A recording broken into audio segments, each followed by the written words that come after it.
Travis Hunter wishes he could stay in Denver. The Nuggets play their first game of the preseason, and the Avs make a surprising cut. This is your Denver Sports Daily for October 4th. Let's go. Taking you through your morning headlines, it's Denver Sports Daily with Rachel V. Hill. CU's Travis Hunter will most likely and definitely be a top pick in next year's draft, and he let Broncos fans know where he would love to play. Hunter joined YouTuber Destroying's podcast and spoke on Colorado and Broncos fans, saying, "I wish I could just go to the Broncos, just to stay in Colorado because so many people just welcomed us with open arms and they showed us love that we would never have gotten in a different spot," Hunter said. With how the Broncos are playing right now, it may be unlikely that they'll get a high enough pick to draft the star two-way player, which is overall good news. But if Hunter wins the Heisman and gets drafted by our Broncos, he would join a group of only two other Heisman-winning Broncos, including Tony Dorsett and Tim Tebow. Obviously, the news here isn't too crazy. I mean, he's spoken on how he loves Colorado, how he loves Boulder, how he loves so much about it.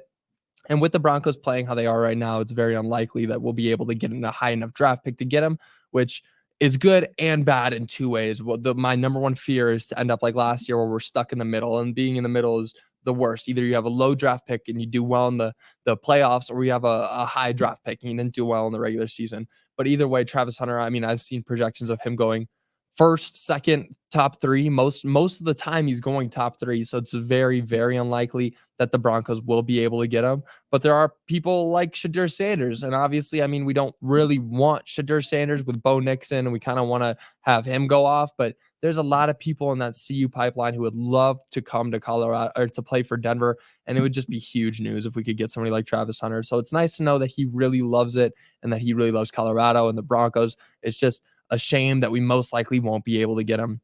Now, moving on, the Nuggets play their first game of the preseason today against the Boston Celtics in Abu Dhabi. The game should have tipped off here within the last 5 minutes, with the starters for the Nuggets likely to play, but on very limited minutes.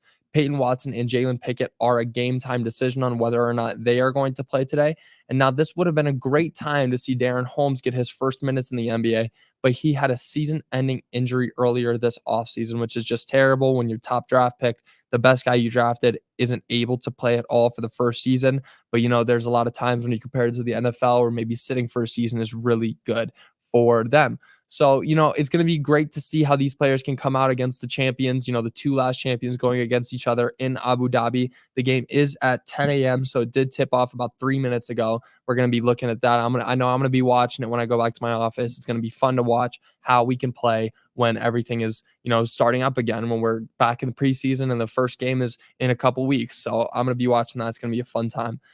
Former Denver Nuggets guard and champion Ish Smith is retiring from the NBA as a player. Smith, who is known for being an NBA journeyman, spent 1 year on the Nuggets during the 2022-23 championship season, where he played an underrated role coming off the bench. And I will die on that hill that he was underrated. I love Ish Smith. He brought a lot of knowledge and a lot of understanding to the game. It was a great veteran to have teaching rookies like Christian Brown. And it was great to see him and like how he filled his role perfectly. He will be joining the Washington Wizards as an NBA pro scout. And now Smith finished his career averaging 7.3 points, 3.8 assists, and 2.4 rebounds to him. Congratulations, Ish. That's amazing. You had a great career. You know, everything that you did, you got a championship with us. You are huge for our team, and everything that you did for our team and teams around the league will not be forgotten. So congratulations, Ish Smith. We look forward to seeing what you can do in the future. The Colorado Avalanche cut Pierre-Edouard Bellemare. Bellemare played with the Avs from 2019 to 2021, then went into the Tampa Bay Lightning until 2023, where he lost in the playoffs to the Avs. After that, he moved to the Kraken for 1 more year, and many thought that he would be Colorado's fourth-line center, so it came as a bit of a surprise when the Avs made the decision to cut him. Bellemare came in on a tryout with no contract guaranteed. However, a contract would have been an expected formality. At 39 years old, it's likely he has played his last game in the NHL, which is a shame, being that he was on our team before. You know, he had the skills to kind of come in on that fourth line and make an impact. But at 39 years old, it's not really like you have much you can do. Your athleticism isn't there. You're not able to play as high as you were a couple years ago even. So it's going to be kind of a struggle to see if, you know, to get him in, you know, actually give him a contract. With the Avs right now, though, they're not looking great. I'm saying, like, they've had a lot of injuries and a lot of non-successful players. I've said it before. I like Georgie. I like Georgiev, but he's not playing well. And Annunen isn't doing amazing either. But these guys, they need to be better. And with Gabe still not close to coming back, it's going to be a struggle to see where the Avs can go this season. And I said it yesterday, but I'm not too high on the Avs this season. And I don't think it's going to be as well as it was last year or even the year before that. So we're going to make sure to keep you guys updated on the Avs and where they are at. Now, the MLB Wild Card is officially over as the New York Mets come back against the Milwaukee Brewers, in the most exciting fashion. The Mets trailed all 9 innings 2-0 until Pete Alonso nailed a 3-run jack, scoring Francisco Lindor and Brandon Nimmo. Tomorrow's a divisional round, and that begins with the Detroit Tigers taking on the Cleveland Guardians, the Kansas City Royals facing the New York Yankees, the New York Mets against the Phillies, and the San Diego Padres against the Los Angeles Dodgers. Now, those last 2 series that I mentioned are going to be the ones that I'm really paying attention to. The Mets against the Phillies, that's going to be a great season. Those 2 cities obviously don't like each other. Those 2 teams aren't the biggest fans of each other, so that's going to get chippy. That's going to be fun. This is where baseball starts to get so exciting and so much fun. And then the Padres against the Los Angeles Dodgers. I'm surprised the Padres made it this far. I'm not going to lie.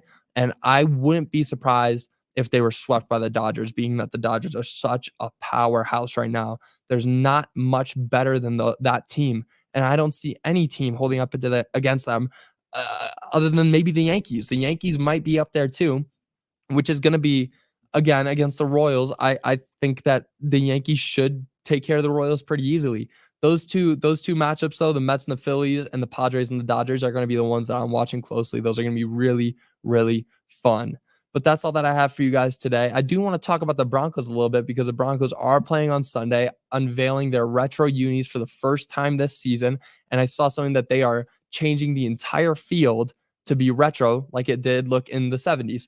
Now, they took out the center logo, so there's going to be no Bronco in the logo. And then the end zones are going to be blue with just Broncos lettering. This is going to be amazing. I'm so excited. Those unis look so good. The field looks so good.